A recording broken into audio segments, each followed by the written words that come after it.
Assalamualaikum warahmatullahi wabarakatuh, dan salam sejahtera untuk kita semua.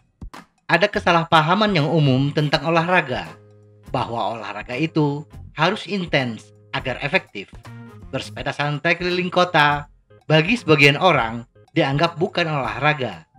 Olahraga menurut mereka harus mengucurkan keringat dengan deras. Bila napas belum ngos-ngosan, bukan olahraga. Tetapi orang melupakan bahwa olahraga kardio intensitas rendah sangat bermanfaat bagi kesehatan dan kebugaran tubuh secara menyeluruh. Olahraga kardio intensitas rendah dapat dilakukan oleh siapa saja. Bahkan bagi pesepeda antusias dan profesional, bersepeda dengan intensitas rendah mutlak dibutuhkan sebagai bagian dari latihan kebugaran dan daya tahan tubuh. Jenis latihan yang lebih lembut dan lebih mudah diakses ini bisa menjadi gaya kebugaran yang sempurna untuk pemula, atau untuk membantu kita memulai latihan kembali setelah beristirahat sejenak dari berolahraga.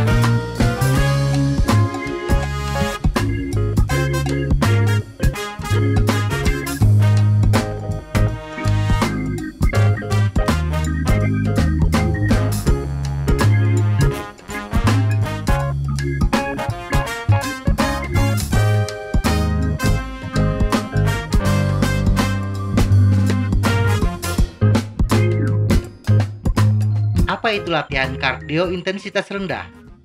Latihan kardio intensitas rendah juga disebut sebagai Low Intensity Steady State atau LISS.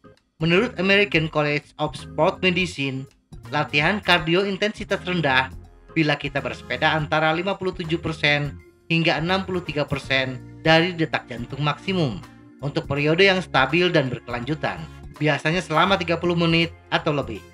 Latihan kardio dengan intensitas rendah memiliki dampak yang rendah dan memberikan semua manfaat kardiovaskular dari latihan tanpa membebani persendian. Gaya kardio ini dapat digunakan sebagai pemanasan sebelum latihan ketahanan dan pendinginan setelah latihan ketahanan, dan sangat cocok untuk bersepeda dengan metode puasa.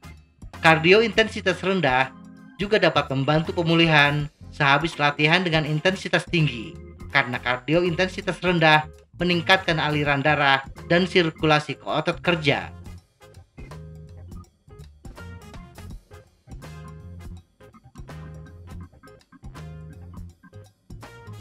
Prinsip kerja kardio intensitas rendah. Menurut American Council of Exercise atau ACE, kardio intensitas rendah dapat meningkatkan kapasitas aerobik kita atau meningkatkan kemampuan tubuh untuk menggunakan oksigen selama bersepeda. Dengan bersepeda intensitas rendah ini, membuat tubuh mampu memecah karbohidrat dan lemak menjadi bahan bakar, memperkuat otot-otot yang berkedut lambat, dan mengangkut oksigen lebih efektif ke otot-otot tubuh. Selama latihan intensitas rendah, otot kita mengandalkan energi dari kombinasi oksigen, karbohidrat, dan lemak. Seiring waktu, tubuh kita akan menjadi lebih efisien dalam menggunakan sumber energi ini, yang berarti kita akan mampu bekerja secara fisik dalam jangka waktu yang lebih lama.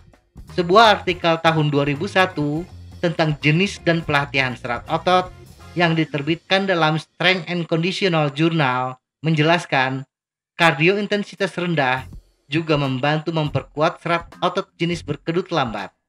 Memperkuat serat otot tipe 1 ini membantu tubuh meningkatkan efisiensi oksigen selama latihan aerobik.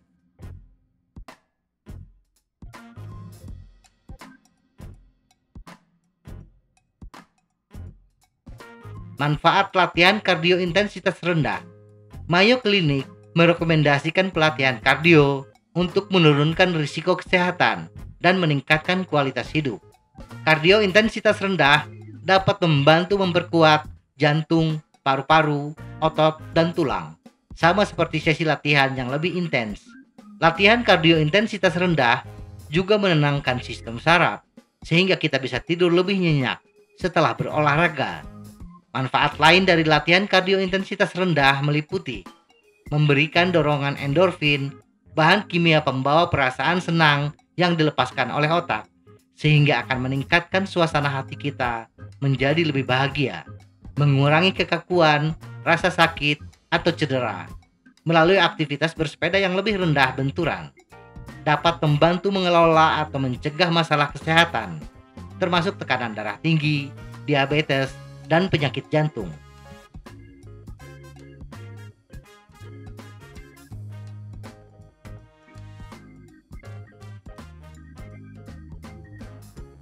Bagaimana bersepeda dengan intensitas rendah? Banyak cara mengidentifikasi bahwa aktivitas bersepeda kita termasuk intensitas rendah, antara lain: 1. Bersepeda dengan kayuhan yang ringan. Paha, kaki, dan lutut tidak sampai merasakan panas atau beban yang berat. Gunakan gear ringan dan kayu sepeda secepat mungkin yang bisa kita capai. 2. Zona detak jantung intensitas rendah secara umum adalah sekitar 50% hingga 60% dari detak jantung maksimum. Jadi jika detak jantung maksimal adalah 200, kita harus menjaga detak jantung sekitar 100 hingga 120 detak per menit. 3. Hindari bersepeda dengan nafas yang terengah-engah. Kardio intensitas rendah harus dilakukan pada tingkat di mana kita masih dapat melakukan percakapan yang menyenangkan dan mudah dengan teman bersepeda kita. 4. Kecepatan adalah indikator lain seberapa keras kita bersepeda. Agar bersepeda termasuk intensitas rendah, jagalah kecepatan rata-rata maksimal 20 km per jam di jalan datar. 5. Cadence atau jumlah putaran pedal per menit biasanya akan melambat ketika mulai memasuki rute tanjakan. Ini indikasi intensitas bersepeda kita mulai meninggi. Latihan intensitas rendah adalah latihan di mana kaki dapat berputar dengan bebas. Kita tidak akan berjuang untuk mendorong pedal ke bawah. Pertahankan cadence pada kecepatan yang mudah dengan menggunakan gear yang lebih kecil atau lebih mudah. 6. FTP, Functional Threshold Power.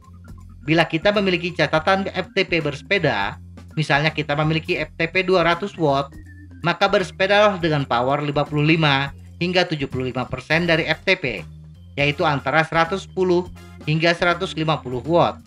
Semoga informasi ini bermanfaat. Tetap sehat. Salam goes.